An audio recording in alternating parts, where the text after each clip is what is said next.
என்ன தெரியுதா? தெரியலையே. இவர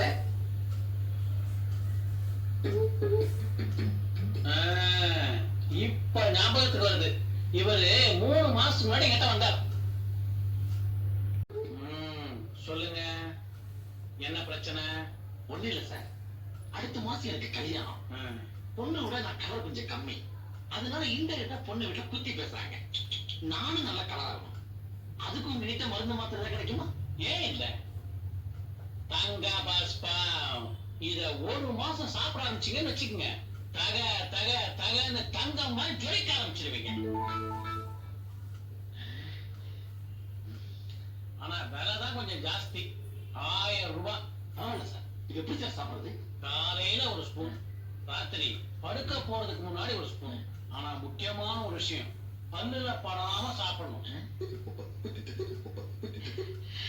என் வாழ்க்கையிலே ஒளிவில கேட்டு வச்சிருக்கீங்க, உங்களை நான் மறக்கவே மாட்டேன். சார், நானும் உங்களை மறக்கவே மாட்டேன்.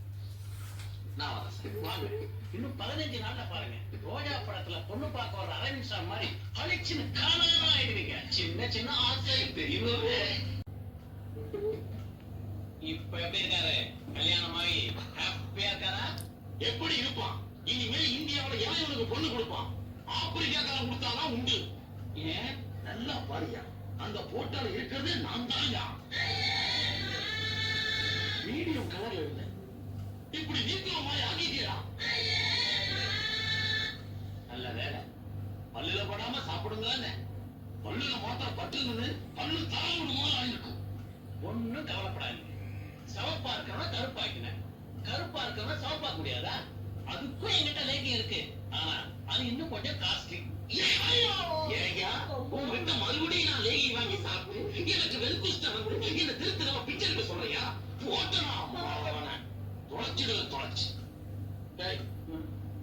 தம்பிட்டு பாக்கூட ரோஜா படத்துல அரசாயமா ஆக்கிரம் சொல்லிட்டு கடைசியில நான் ஆப்பிரிக்காக்கு நாடு கடத்திட்டீங்களா?